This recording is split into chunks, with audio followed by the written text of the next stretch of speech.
আজকে আবারও পদ্মার পাড়ে ঘুরতে আসলাম। এটা আমাদের সেই পরিচিত কাঠবাগান, যেটা 1000 বিঘা, আসলে দোহারের 1000 বিঘা। এখানে আসলেই সবাই বলে যায় যে কোথায় কাঠবাগানটা আছে।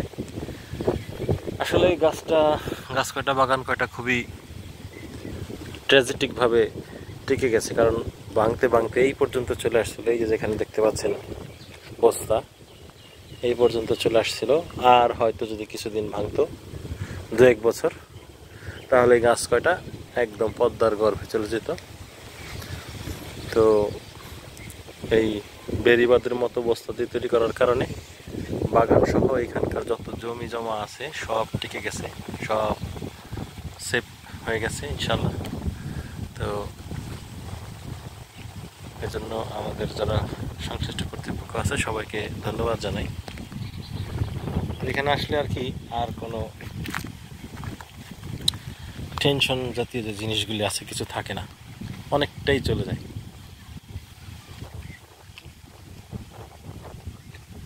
তাই প্রায় ঘুরতে আসি এসব জায়গায়।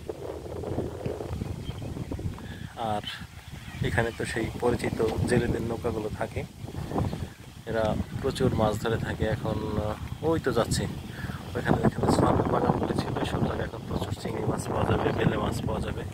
তারা জাল পেতে আসছে, এখন হয়তো পাতে আর সকালবেলা উঠায়, এভাবে মাছ ধরে তারা বাজারে নিয়ে যায়। যে আমাদের দোকানের দেশি মাছের যে ঐতিহ্যটা আছে সেটা কিন্তু এই পদ্মার মধ্যে থেকেই হয়। আর বিলের ডাঙ্গা আছে কিছু, সেখানেও কিছু মাছ পাওয়া যায়।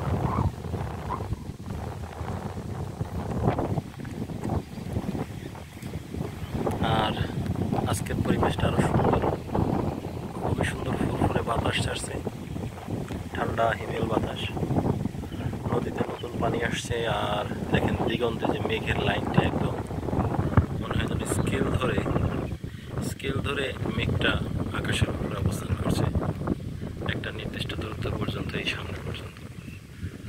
আর ঘন কালো মেঘ, হয়তো যেখানে ওই সব মেঘ আছে সেখানে বৃষ্টিও হবে, যা আসলে মনোমুগ্ধকর। বৃষ্টি আসলে আল্লাহর একটা রহমত। বৃষ্টি যখন হয় কিছু সুন্দর হয়ে যায়, কৃষকরা খুশি হয়, পশু পাখি খুশি হয়, মাছেরা খুশি হয়, সবাই খুশি হয়। এখানে আসলে যারা না দাঁড়াবে এখানে এসে, তারা বুঝতে পারবে না যে কেমন। শহরে যারা আছে তারা তো জানেই, তারা আসলে হয়তো এখান থেকে 2-4 ঘন্টা থাকার পরও বলবে আরো কিছুক্ষণ থাকলে হয়তো ভালো হতো। দোহারে এর চেয়ে সুন্দর কোনো জায়গা, ঘোরার জায়গা, এর চেয়ে সুন্দর কোনো প্লেস আমার মতে আর নাই। মানে এই পুরো পদ্মার পাড়টা আপনি যেখানে গিয়ে দাঁড়ান, হয়তো এক এক জায়গায় খাবারের ফ্যাসিলিটি আছে, এক এক জায়গায় নাই, কিন্তু প্রত্যেকটা জায়গায় সুন্দর। আর এখন সরকার বাদ দিয়ে এটাকে আরো বসবাস উপযোগী করতেছে, বা এখান থেকে যাতে মানুষের জমি জমা না ভাঙে সেই চেষ্টা করতেছে। সেজন্য এখন হয়তো এই সৌন্দর্য আরো অনেক দিন টিকে থাকবে আশা করি। এবং বাঁধ যে দিয়েছে তা অত্যন্ত পরিকল্পিতভাবে, শুধু যে এখানে বাঁধ না, ওই মাঝখান থেকে শুরু করছে দেওয়া, যাতে ভাঙার যে মানে নদী ভাঙার যে প্রকোপটা সেটা কিনার পর্যন্ত না আসে। এখান থেকে একটা বড় বেড়িবাঁধের রাস্তা হওয়ারও কথা আছে। আশা করি সেই রাস্তাও বাস্তবায়ন হবে ইনশাল্লাহ আস্তে ধীরে ধীরে। একদম মানিকগঞ্জ থেকে পুরো মাওয়া পর্যন্ত একটা রোড হবে এদিক দিয়ে। এখান থেকে মানিকগঞ্জের গাড়ি যাতায়াত করবে, হয়তো ঢাকাও যাবে গাড়ি। কক্সবাজারের যে মেরিন ড্রাইভ আছে সেরকম একটা রোড হবে, এবং আশা করি যে সেটা করতে সরকার সফল হবে। এতে সবাই উপকৃত হবে, যেমন নদী উপকৃত হবে, নদীর কিনারের মানুষ উপকৃত হবে। যাই হোক, আপনাদেরকে এরকম সুন্দর জায়গায় ভ্রমণ করতে আসার অনুরোধ রেখে আজকের এই ভিডিওটি এখানে শেষ করছি। আশা করি আপনারা এখানে ঘুরতে আসবেন, এই মোবাইলে আটকে থাকবেন না, শুধু আপনাদেরকে লোকেশনটা দেওয়া এবং এখানকার পরিবেশটা কেমন থাকে, কোন ঋতুতে কেমন থাকে সেটা দেখানোর জন্য।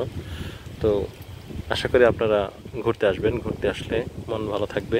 সব পরিবারেও আসতে পারেন, কোনো সমস্যা নেই। তবে অবশ্যই দিনের বেলায় সন্ধ্যার পর এখানে অল্প মানুষ না আসাই ভালো, কারণ নির্জন জায়গায় বিপদ আপদ থাকতে পারে অনেক সময়।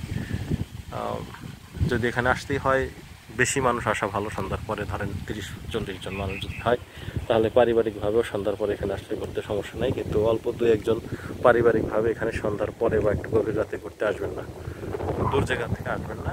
কিন্তু এমনি দিনের বেলায় অহরহ এখান থেকে ঘুরতে পারেন, পিকনিক স্পট হিসেবে এই জায়গাটা খুবই ভালো।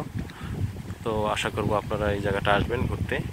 এটাকে আবারও মনে করে দিয়ে, এই জায়গাটার নাম হচ্ছে হাজার বিঘা কাঠবাগান, দোহার উপজেলা, ঢাকা। আর একটা ব্যাপার বলে, এই জায়গাটায় এই পাশটায় কোনো ইলেকট্রিসিটি নাই। যদি আপনারা পিকনিক স্পটের জন্য আসেন অবশ্যই ইলেকট্রিসিটির যদি প্রয়োজন হয় সেটা পার্সোনালি ব্যবস্থা করে আসবেন। ধন্যবাদ সবাইকে, ভালো থাকবেন সবাই। আসসালামু আলাইকুম। আর একটি নতুন ভিডিও দেখার জন্য সামনে আমন্ত্রণ জানাচ্ছি। আর একটা কথা, আর আপনাদের সবাইকে আমার চ্যানেলটিকে সাবস্ক্রাইব ও শেয়ার করার জন্য অনুরোধ করছি। কমেন্ট করবেন দয়া করে, কেমন লাগলো জানাবেন, কে কোথা থেকে দেখছেন সেটাও জানাতে পারেন। আল্লাহ হাফিজ।